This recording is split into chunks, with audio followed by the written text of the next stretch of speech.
Okay, round 2. Look at my finger. I got a weird left finger, huh? So this is round 2. I got cut off right at the beginning of my curiosity rant for the last video. So here's my curiosity thing. And I guess I'll label them as like part 1 and part 2 maybe, just so that you know that. But, whatever. Hang on. Okay. So, curiosity. I think that curiosity is an interesting thing, and it's a pretty cool thing. So what I have on my little notepad is curiosity isn't very efficient, and the world teaches us to get rid of it.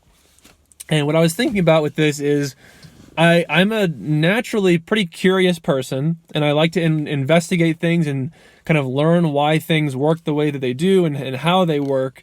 And I like to just like learn different kind of weird little things. I like to like poke and prod and investigate things. And what I've learned through kind of just the working world is, being at jobs, is that employers don't necessarily like that. They say that they do. They'll say be curious and ask questions and bring up confusions or whatever. They'll tell you that, but then when it comes to practice and when it comes to the company needing to get things done, they get frustrated with you when you are curious about things. When you want to do like a different task and you're curious about something that's not related to the most, and part of this makes some sense. But when you're curious about something that's not related to the task at hand, they get a little frustrated and a little bit short-handed with you. Because it's not helping you, produce things, I guess. I don't know. And I just kind of have learned that the world basically drives the curiosity out of us. If you let it, of course, like it doesn't have to, but a lot of times it does though. And like one of the things about college that I learned was that it was what I had in my perception was it kind of like builds people up to become the same person a little bit.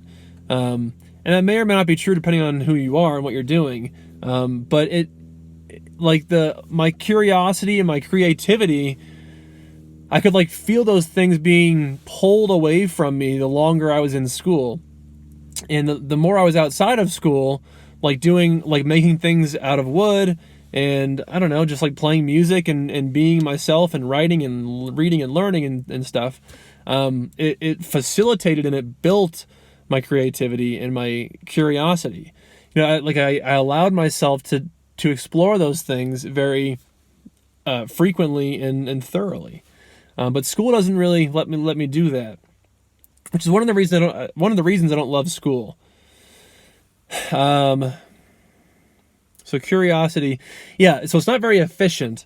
The most efficient thing to do, and again, maybe in the long run this is different, but at least like if you're just talking about a task that you're doing, the more curious you are, the more questions you're going to ask, the more deviations you will bring up, and the less you're going to be just like nose to the grindstone getting this thing done.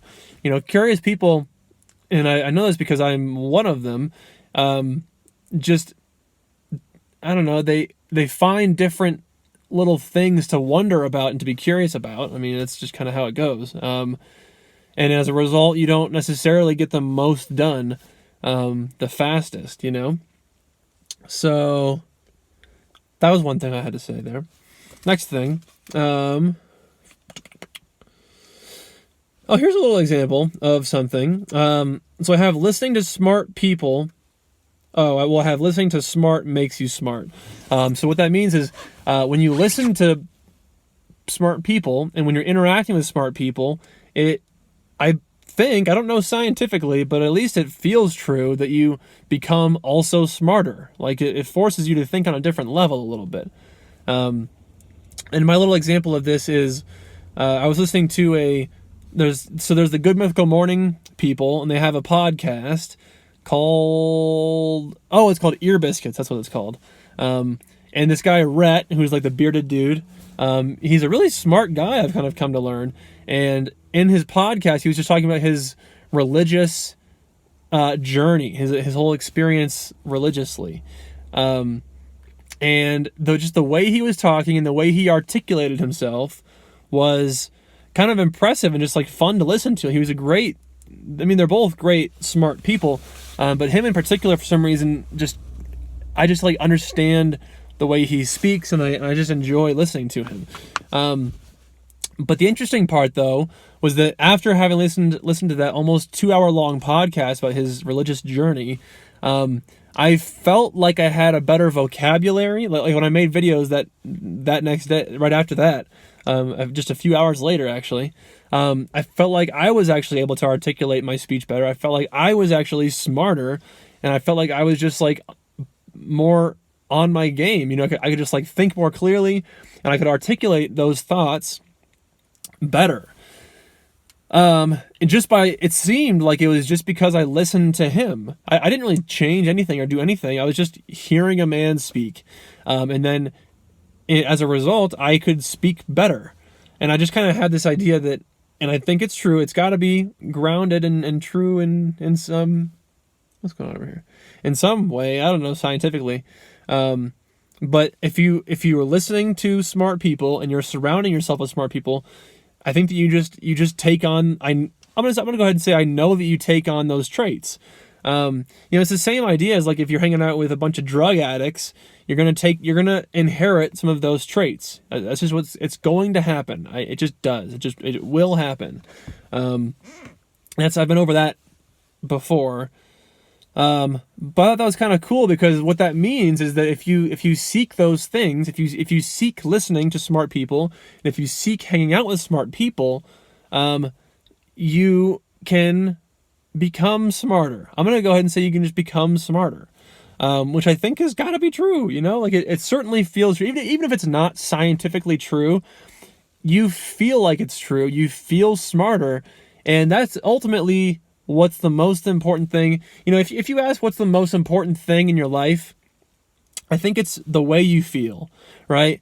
I don't think it's how much money you have. I don't think it's the relationships you have. I don't think it's any number of different things. The house you're living in, the car you drive, whatever. Those are all factors. But here's the idea. Here's what I'm thinking with this is that let's say you're a billionaire. Let's say you have the hottest girlfriend in the world. Let's say you have a mansion and you drive a Lamborghini, right? You have all these crazy things. None of that matters at all if you feel shitty.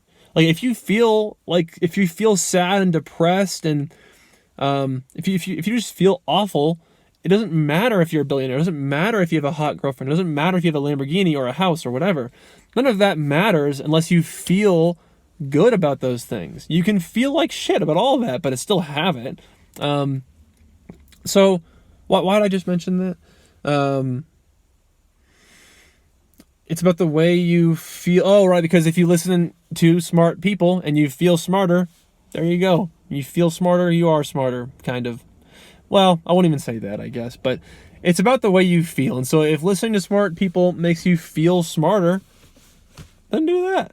What's wrong with that? So I don't know. I guess I don't really have too much else to say. Let me make sure I don't have any other things on the back side here. I also saw an older note from I don't know how long. Oh, this is December 23rd. It says right there. Where I have saying you're fine when you're not actually fine erodes trust. I thought that was kind of an interesting thing there. So I have all these old notes that I guess I'm going to keep for a while. But anyway, I guess I'm all caught up now on some of my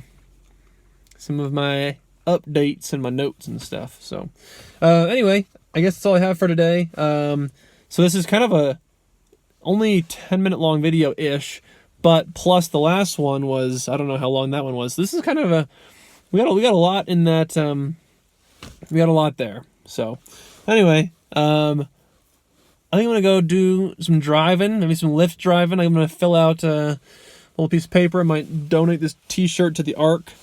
That's about it. So anyway, I guess I'll see you guys tomorrow. Yeah, that's all. All right, Roger out.